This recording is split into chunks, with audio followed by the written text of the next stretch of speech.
Go. Alright. Hey, what's up everyone? I'm going to show you today how to calculate molar mass when you're given osmotic pressure using the osmotic pressure formula. So this is our problem that we're going to be trying to solve today. It says right here, a saturated solution is made by dissolving 0.400 grams of a polypeptide in water to give 1.00 liters of solution. The solution has an osmotic pressure of 3.74 torr. What is the approximate molar mass of the polypeptide? So in a problem like this, what I first like to do is underline all my givens and then write them down. So we are given 0.400 grams and 1 liter and 3.74 torr, and it seems like I skipped my temperature. But the temperature given in this problem was 27 degrees Celsius. So usually that's going to be given. So although I skipped that, we're still going to continue with the problem, since usually in all the problems there will be a temperature given. I just skipped it at this time while I was writing my problem, which is not that a big deal since you already know. So we're going to come right here and let's write our givens. So first you have to identify what your givens mean. You can't just write this and say, hey, what is it? You have to see. So this says it's given 0.400 grams of a polypeptide, so in water. So we know that the polypeptide is our solute and water is our solvent, which means that 400 grams is the mass of our solute. So we go ahead and write it down, and then you see right here it says 1 liter of solution. So that's our volume of the solution, 1.00 liters. And we're given also the osmotic pressure, which is 3.74 torr. And then we're given the temperature at 27 degrees Celsius. Alright. Well, this should have been right here actually at 27 degrees Celsius. Let me just write it down here just to clarify everything. Alright. Now, what are they asking for in this problem? They're asking for molar mass, right? They're asking for molar mass. So let's go ahead and write that down next to our givens as well. So we go ahead and put right here molar mass and question mark. That's what they're asking for, right? Now, if we think about it, what is molar mass composed of usually? Molar mass is mass over moles, correct? So this is going to be mass in grams divided by moles of the solute, correct? Well, if you come back to our givens, it seems like we already have the grams. So it seems like the only thing we don't have is the mole. In order to get the molar mass of this polypeptide, the only thing we're missing are the moles. So basically what we're going to be doing is, although it's not directly telling us, the problem is asking us to find the moles and then divide the mass by those moles and then get the molar mass. That you have to think about that before you start doing the problem so that you know what you're doing and you don't waste time looking for things that you don't actually need. Now, right here, how are we going to find these moles? Where they're talking about osmotic pressure.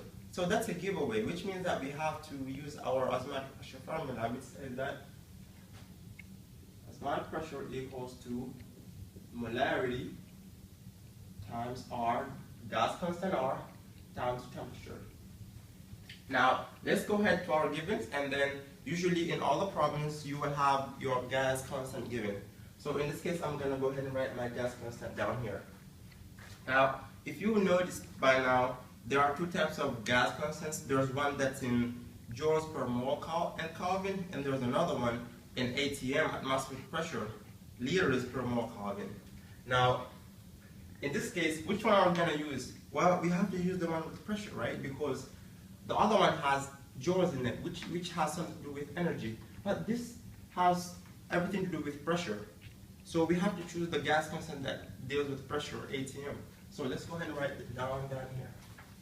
So R is going to equal 0.08206 ATM liters per mole and carbon. Alright. Now, after looking at this gas constant, there are some things that we have to notice automatically. Our pressure is in ATM, right? And our temperature is in kelvins. Now, if you come back to our givens, here our pressure is in torr, and our temperature is in degrees Celsius. So this is telling us that we have to convert these two to the appropriate units. So to do that, if we remember correctly, 1 ATM is equivalent to 760 torr. So we're going to go ahead and use dimensional analysis to convert that. So 3.74 torr times 1 ATM, since that's what we're trying to convert it to, divided by 760 torr. And the torrs are going to cancel. And let me go ahead and plug that into my calculator and see what we get. 760.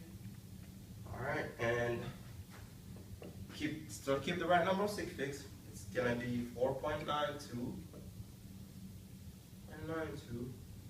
times 10 to the -3 ATM. Okay? We have our pressure in the right units. Now you have to do the same for our temperature. So to convert from degrees Celsius to Kelvin, remember that we just add 273.15. So we do that plus 273.15. And that's going to give us, I believe, let me just plug it in to make sure, 300, okay? So that's going to give us 300.15. 0.15 degrees, well, no, sorry about that, Kelvins. Now, let's just, this was in 3 sig figs, and as this should have been in 3 sig figs, again, my mistake writing down the problem. So we keep the right number of sig figs, and we just underline just to remind ourselves as we go to solve the problem that this should be 3 sig figs, okay? Alright, now, so let's come back, get our mind in the right position again. Alright, so now let's look at this formula. What do we know already?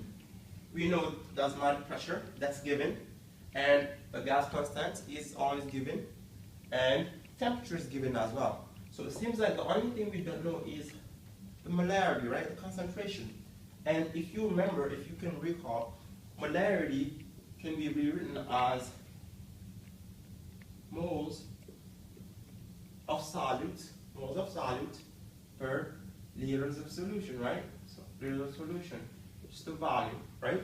So it seems like if we can find the molarity, the concentration, then we can use this conversion right here to calculate our moles, because if we multiply this by the volume that we're given over there, by another volume in terms of liters, then these are just going to cancel and we're going to be left with moles. So that's what we're going to try to do.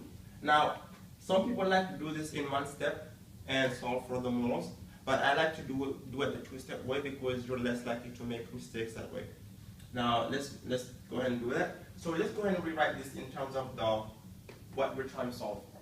So M is going to equal osmotic pressure divided by RT.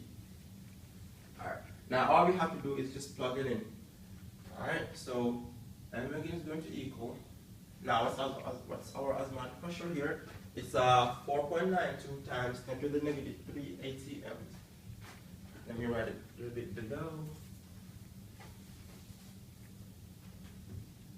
M equals 4.92 times 10 to the -3 ATM divided by, now our gas constant is going to be 0.08206 ATM liters per mole Kelvin. Okay. Times our temperature, and our temperature also must be the one in the right units, in this case Kelvin, so it's going to be 300.15 Kelvins. 300.15 Kelvins. Start keeping the right number sig figs.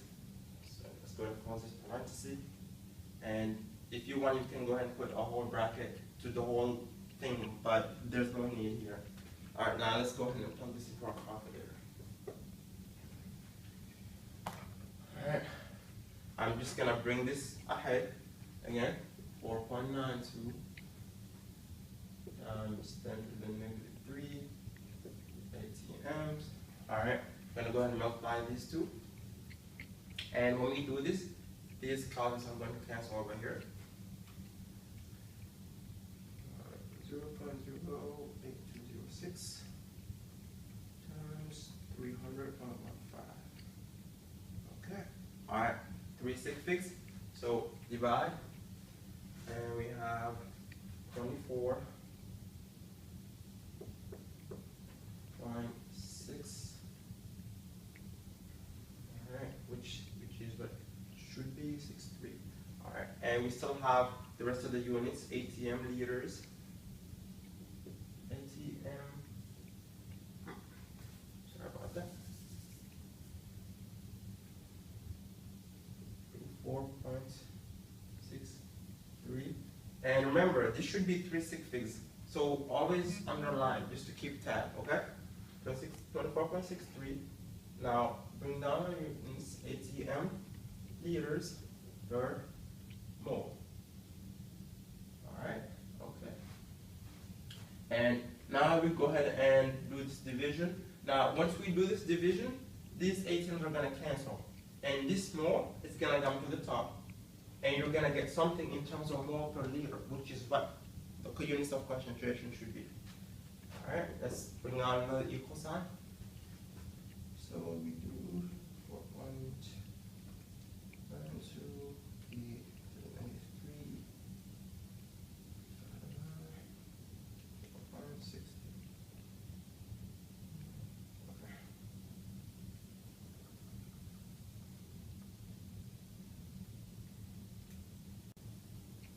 Okay.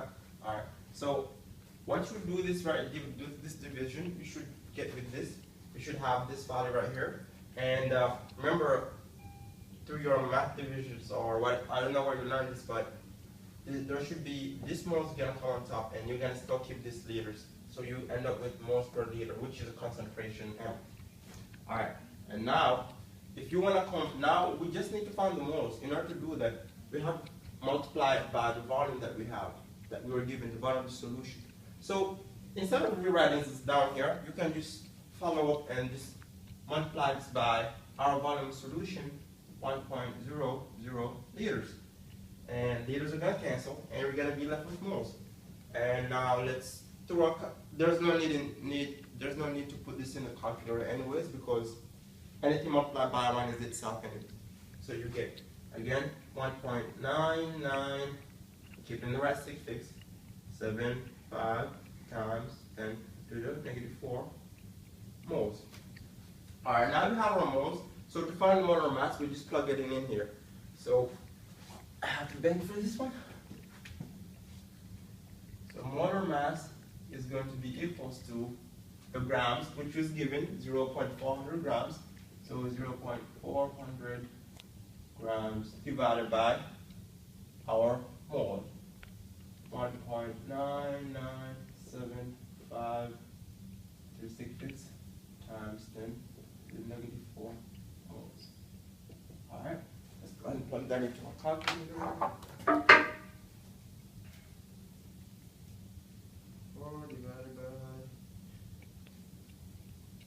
this right here.